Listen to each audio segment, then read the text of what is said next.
ଆଉ ସେ ଆମ ସାହିର ଜଣେ କକା ଲେଖା ହେବେ ତାଙ୍କ ନାତି ଜନ୍ମଦିନ ସେ ରଖେଇ ଦଉନାହାନ୍ତି ଆଉ ସେଇଦିନ ଆଗେ ଯିମି ଆଉ।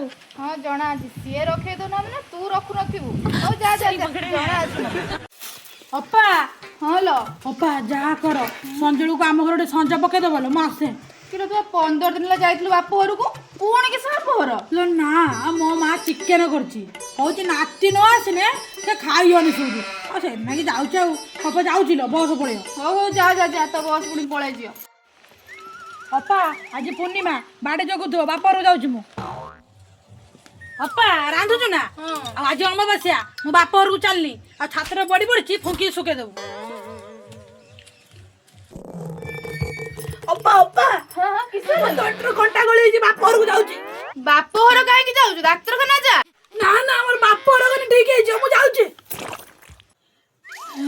ଏଇଟା ସତରେ ବାପ ଘର ପଗଲୁ ଆଉ।